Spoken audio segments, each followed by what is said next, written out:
پاکستان میں وقفے وقفے سے مسلسل ایسے واقعات ہو رہے ہیں جن سے پتہ چلتا ہے کہ ملک میں HIV تیزی سے پھیل رہا ہے۔ یہ وہ وائرل انفیکشن ہے جس کا اگر مناسب علاج نہ کیا جائے تو ایڈز جیسے مہلک مرض میں تبدیل ہو جاتا ہے۔ حال ہی میں کراچی میں HIV وائرس میں مبتلا 120 لوگ سامنے آئے، ان میں 78 بچے بھی شامل ہیں۔ 2 سال پہلے جنوبی پنجاب کی تحصیل تونسا شریف میں سینکڑوں بچوں میں HIV انفیکشن پایا گیا تھا۔ چند سال پہلے ملتان کے نشتر ہسپتال میں HIV کے 30 کیسز کی تصدیق ہوئی تھی۔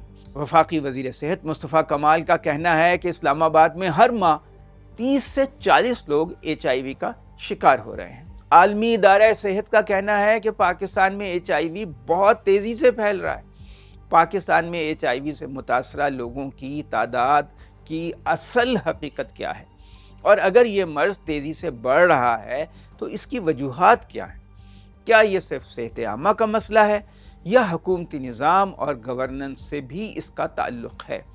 آج اس موضوع پر بات کرتے ہیں۔ حقیقت یہ ہے کہ جہاں تک متعدی امراض کا تعلق ہے تو پاکستان ہر اعتبار سے اس وقت پوری دنیا کی توجہ کا مرکز بنا ہوا ہے۔ عالمی ادارہ صحت WHO اور اقوام متحدہ کے ایڈز کے بارے میں ادارے UN ایڈز کے مطابق پاکستان ایشیا کا وہ ملک ہے جہاں HIV کا انفیکشن سب سے زیادہ تیزی سے پھیل رہا ہے۔ یعنی اس اعتبار سے پاکستان پورے ایشیا میں نمبر 1 ہے۔ صرف یہی نہیں بلکہ ہیپاٹائٹس C کا انفیکشن بھی پاکستان میں بہت زیادہ پھیل چکا ہے۔ عالمی اداروں کا تخمینہ ہے کہ پاکستان میں ہیپاٹائٹس C سے متاثرہ لوگوں کی تعداد 1 کروڑ تک پہنچ چکی ہے، جبکہ ہیپاٹائٹس B کے مریضوں کی تعداد 40 لاکھ ہے۔ HIV ہو یا ہیپاٹائٹس دونوں خون کے انتقال کے ذریعے پھیلتے ہیں، یعنی جب کسی متاثرہ شخص کا خون کسی عام شخص کو لگتا ہے تو اسے بھی یہ مرض لگ جاتا ہے۔ مشکل یہ ہے کہ جس شخص کو HIV ایک بار لگ جائے اسے ساری عمر اپنا علاج جاری رکھنا ہوتا ہے اور بار بار ٹیسٹ کرانے ہوتے ہیں، ورنہ اس کی قوت مدافعت ختم ہونے لگتی ہے، جسے ایڈز کہا جاتا ہے۔ آج سے 16-17 سال پہلے پاکستان میں HIV کا انفیکشن مخصوص ہائی رسک لوگوں تک محدود تھا، جیسے پیشہ ور جنسی کارکن، ہم جنس پرست لوگ، نشہ کرنے والے اور ٹرک ڈرائیورز وغیرہ وغیرہ۔ لیکن 2009 میں ضلع گجرات کے علاقے جلال پور جٹا میں ایک بڑا واقعہ ہوا جو ٹرننگ پوائنٹ ثابت ہوا۔ وہاں پر بڑے پیمانے پر HIV کیسز کے رپورٹ ہوئے کیسز، اور پتہ چلا کہ یہ انفیکشن اب مخصوص ہائی رسک لوگوں سے نکل کر عام آبادی تک پھیل گیا ہے۔ جلال پور جٹا کی تحقیقات سے پتہ چلا کہ وہاں بعض HIV کیسز 10 سال پرانے ہیں اور مریضوں میں عام عورتیں اور بچے بھی شامل تھے۔ ظاہر ہے ان کا تعلق ہائی رسک لوگوں سے نہیں تھا۔ 17 سال پہلے پاکستان میں یہ پہلی وارننگ تھی کہ حکومت کو حکمت عملی بنانی چاہیے کہ اس وبا کو عام آبادی میں پھیلنے سے روکا جائے، لیکن ایسا نہیں ہوا اور یہ وبا ہائی رسک لوگوں سے باہر نکل کر عام لوگوں میں پھیلتی چلی گئی۔ اس کے بعد کے برسوں میں وقفے وقفے سے سرگودا، لاڑکانہ، فیصل آباد، نواب شاہ اور رتو ڈیروں میں اس وبا کے متاثرہ سینکڑوں مریض سامنے آ چکے ہیں۔ گزشتہ سال اکتوبر میں سندھ کے حکام نے اعتراف کیا تھا کہ صوبے میں 4000 بچے HIV انفیکشن کا شکار ہو چکے ہیں۔ اس وقت عالمی اداروں کے تخمینے کے مطابق پاکستان میں HIV سے متاثرہ لوگوں کی تعداد 4 لاکھ ہے، جبکہ صرف 80,000 لوگ HIV کنٹرول مراکز میں رجسٹرڈ ہیں اور 60,000 لوگ اپنا علاج کروا رہے ہیں۔ جو 3.5 لاکھ لوگ تقریباً علاج نہیں کروا رہے اور چپ ہو کر بیٹھے ہوئے ہیں، وہ مزید لوگوں میں انفیکشن پھیلانے کا باعث بن رہے ہیں۔ یہ ایک خطرناک صورتحال ہے۔ ماہرین کا کہنا ہے کہ ایک متاثرہ آدمی کم سے کم 5 افراد کو مزید متاثر کرتا ہے، جیسے اپنی بیوی کو، بچوں کو۔ عام طور سے سمجھا جاتا ہے کہ HIV وائرس جنسی عمل سے لگتا ہے، لیکن یہ بات پوری طرح ٹھیک نہیں۔ غیر محفوظ جنسی عمل سے HIV ضرور پھیلتا ہے، لیکن یہ اس کے پھیلنے کی واحد وجہ نہیں۔ تحقیقات سے پتہ چلتا ہے کہ پاکستان میں HIV مریضوں کی صرف 30% تعداد 30% جنسی عمل کی وجہ سے اس مرض کا شکار ہوئی۔ پاکستان میں 70% مریض 70% وہ ہیں جنہیں انجیکشن کی غیر محفوظ سرنجوں یا خون کے انتقال کی وجہ سے یہ انفیکشن لاحق ہوا۔ کسی غیر محفوظ ڈرپ یا ہسپتال کے آپریشن تھیٹر وغیرہ کے ذریعے بھی یہ مرض پھیل سکتا ہے۔ بعض جگہوں پر ایک ہی ڈرپ یا وائل 5 بچوں کے لیے استعمال کی جاتی ہے۔ نائیوں کے استعمال شدہ استروں اور بلیڈوں کے ذریعے بھی یہ مرض پھیلتا ہے۔ یہ انفیکشن ڈینٹسٹ کے ایسے اوزاروں کے ذریعے بھی لگ سکتا ہے جنہیں مناسب طور سے جراثیم سے پاک نہ کیا گیا ہو، یا کسی مریض کا خون صحت مند آدمی کو لگ جائے تو اس سے بھی یہ انفیکشن ہو سکتا ہے۔ پاکستان کے بہت سے سرکاری اور نجی اسپتالوں میں انفیکشن کی روک تھام کے مقررہ قواعد و ضوابط پر عمل نہیں کیا جاتا۔ ان قواعد کو ٹیکنیکل زبان میں انفیکشن پریونشن کنٹرول یا IPC کہا جاتا ہے۔ اس کی ایک بڑی مثال ملتان کے نشتر ہسپتال کا واقعہ ہے۔ اکتوبر 2024 میں ملتان میں HIV کیسز کی بڑی تعداد سامنے آئی۔ 30 لوگوں میں HIV پایا گیا۔ بعد میں تحقیقات سے پتہ چلا کہ ان سب مریضوں کے گردوں کا ڈائلیسس ہوا تھا اور جس مشین پر ہوا تھا اس سے وائرس پھیلا۔ مشین کی صفائی اور جراثیم سے پاک کرنے کے متعین طریقہ کار پر عمل نہیں ہوا، اس لیے یہ انتہائی افسوسناک واقعہ پیش آیا۔ پاکستان میں HIV پھیلنے کی ایک بڑی وجہ یہ بھی ہے کہ سرنجوں سے ایک سے زیادہ لوگوں کو ٹیکے لگائے جاتے ہیں۔ سندھ میں اب تک جتنے بھی کیسز سامنے آئے ہیں وہ زیادہ تر سرکاری ہسپتالوں کے ہیں، اور بڑی وجہ ہے ایک ہی سرنج کا متعدد مریضوں پر استعمال کرنا۔ سندھ کے ہسپتالوں میں عام مشاہدہ ہے کہ عملہ غریب مریض سے پوچھتا ہے کہ 5 روپے والا انجیکشن لگاؤں یا 25 روپے والا۔ 5 روپے والا ٹیکہ استعمال شدہ سرنج سے لگایا جاتا ہے، جبکہ 25 روپے والا ٹیکہ نئی سرنج سے۔ یہی وجہ ہے کہ سندھ میں بچوں میں بھی HIV وبا پھیل رہی ہے۔ ظاہر ہے چھوٹے بچے تو جنسی عمل کی وجہ سے انفیکشن کا شکار نہیں ہو سکتے، انہیں سرنجوں سے ہی HIV وائرس لگتا ہے یا ڈرپ سے۔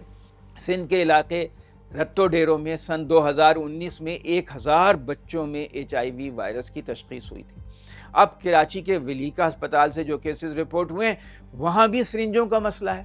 سن 2024 میں توسا شریف میں 120 بچوں میں HIV انفیکشن ہونے کا انکشاف ہوا۔ ان بچوں کا علاج وہاں کے سرکاری تحصیل ہسپتال میں ہوا تھا، THQ میں۔ اس وقت حکومت نے MS کو تبدیل کر دیا تھا اور اعلان کیا تھا کہ ہسپتال میں انفیکشن کی روک تھام کے تمام احتیاطی اقدامات کیے جا رہے ہیں۔ BBC نے 1 سال بعد اس ہسپتال کی خفیہ ریکارڈنگ کی اور دعویٰ کیا کہ اب بھی ہسپتال میں انفیکشن کنٹرول کی سنگین خلاف ورزی کی جا رہی ہے۔ 2025 میں ایک ہی سرنج کو بار بار استعمال کیا جا رہا ہے اور غیر تربیت یافتہ عملہ بچوں کو ایک ہی وائل سے دوا لے کر بار بار انجیکشن لگا رہا ہے۔ ہسپتال کا عملہ دستانوں کے بغیر میڈیکل ویسٹ جیسے سرنجیں، ڈرپس وغیرہ اٹھا رہا ہے۔ تاہم ہسپتال کے MS نے ان ویڈیو فوٹیج کو صحیح ماننے سے انکار کر دیا۔ ان کا موقف تھا کہ یہ پرانی ویڈیوز ہیں، یہ اداکاری کی گئی ہے۔ پنجاب حکومت نے اعلان کیا کہ وہ BBC کے خلاف قانونی کارروائی کرے گی، لیکن ابھی تک ایسا نہیں کیا گیا۔ حقیقت یہ ہے کہ نومبر 2024 سے اکتوبر 2025 تک توسا شریف میں 300 سے زیادہ بچے HIV سے متاثر ہوئے، اور ماہرین کے مطابق زیادہ تر بچوں کو استعمال شدہ سرنجوں سے ہی یہ مرض لگا۔ ایک مشکل یہ بھی ہے کہ توسا شریف جیسے علاقوں میں غربت بہت زیادہ ہے اور چھوٹے چھوٹے بلڈ بینکس کھلے ہوئے ہیں۔ ان بلڈ بینک سے ایسے خون کی بوتلیں ملتی ہیں جو محفوظ نہیں ہوتا۔ اس خون کی مناسب سکریننگ نہیں ہوتی۔ لوگ سستا ملنے کی وجہ سے یہاں سے خون لے کر مریض کو لگوا لیتے ہیں، لیکن اس سے وائرس پھیل جاتا ہے۔ ماہرین کا خیال ہے کہ چھوٹے چھوٹے بلڈ بینکس خون کی سکریننگ کے لیے بہت سستی مگر غیر معیاری کٹس استعمال کرتے ہیں، جس سے انفیکشن کا پتہ نہیں چلتا۔ پاکستان میں HIV پھیلنے کی ایک بڑی وجہ غیر محفوظ خون کا انتقال ہے۔ حکومت کو ایسے غیر معیاری بلڈ بینکس بند کرنے چاہیے۔ لوگوں کو صرف معیاری بڑے بلڈ سینٹر سے ہی خون ملنا چاہیے۔ مثلاً جنوبی پنجاب میں ملتان میں اور بھاولپور میں سرکاری بلڈ سینٹرز موجود ہیں جو پورے جنوبی پنجاب کی ضرورت کو پورا کر سکتے ہیں۔ اگر انہیں وسائل دیے جائیں تو چھوٹے چھوٹے شہروں میں غیر معیاری بلڈ بینکس پر انحصار ختم کیا جا سکتا ہے۔ سیف بلڈ ٹرانسفیوژن پروگرام کے تحت ملک بھر میں ریجنل بلڈ سینٹرز بنائے گئے تھے، ان کی تعداد میں اضافہ کرنے کی ضرورت ہے۔ اب تک پاکستان میں HIV کی روک تھام کے لیے زیادہ تر کوششیں بیرونی امداد سے ہوئی ہیں۔ گلوبل فنڈ سے پیسے آتے رہے تو HIV کنٹرول پروگرام چلتے رہے۔ اس وقت ضلعی ہسپتالوں اور بعض تحصیل ہسپتالوں میں HIV کنٹرول کے مراکز قائم ہیں۔ ان مراکز میں مریضوں کی مفت ٹیسٹنگ اور اسکریننگ کی جاتی ہے، انہیں مفت دوا دی جاتی ہے۔ HIV کی دوا عام میڈیکل سٹورز پر نہیں ملتی، صرف سرکاری مراکز سے ہی ملتی ہے اور بالکل مفت۔ لیکن بہت سے لوگ اس لیے بھی مرض چھپاتے ہیں کہ اس سے ان کی بدنامی ہوگی، کیونکہ عام طور سے سمجھا جاتا ہے کہ یہ انفیکشن جنسی عمل سے لگتا ہے، حالانکہ اس کی اور بہت سی وجوہات ہیں۔ دوسری طرف پنجاب حکومت بھی موڈ آف ڈینائل میں ہے، یعنی HIV کے پھیلاؤ کی حقیقت سے ہی انکاری ہے۔ توسہ شریف کے حالیہ واقعے میں نہ کسی کو ذمہ دار قرار دیا گیا، نہ کسی کو سزا ہوئی، بلکہ پنجاب حکومت نے HIV وائرس کے ڈیٹا تک عام لوگوں کی رسائی ختم کر دی تاکہ میڈیا میں رپورٹس نہ آئیں۔ حتیٰ کہ HIV کنٹرول پروگرام کے لیے کام کرنے والا اسٹاف بھی ڈیٹا تک رسائی نہیں رکھتا۔ اب صرف سیکریٹری ہیلتھ کو اس انفیکشن کے ڈیٹا تک رسائی حاصل ہے۔ یہ ڈیٹا صوبہ بھر میں پھیلے blood transfusion centres, HIV control مراکز، امیگریشن مراکز اور ڈائگنوسٹک لیبارٹریوں سے جمع ہوتا ہے۔ حقیقت یہ ہے کہ پاکستان میں HIV انفیکشن اب ایک وبا کی شکل اختیار کر چکا ہے اور صوبائی حکومتوں کا رویہ اتنا سنجیدہ نہیں جتنا ہونا چاہیے۔ جب کوئی واقعہ میڈیا میں اجاگر ہوتا ہے تو وزراء اور وزرائے اعلیٰ اس کی روک تھام کرنے کے لیے بیان داغ دیتے ہیں، اس کے بعد روٹین چل پڑتی ہے، وہی جو ہوتا ہے وہی ہوتا رہتا ہے۔ جب تک سرنجوں اور ڈرپس کے بار بار استعمال پر سختی سے پابندی نہیں لگائی جاتی اور ہسپتالوں میں انفیکشن کی روک تھام کے اصولوں پر سختی سے عمل نہیں کیا جاتا، اس وقت تک HIV کے پھیلاؤ کو روکنا بہت مشکل ہے۔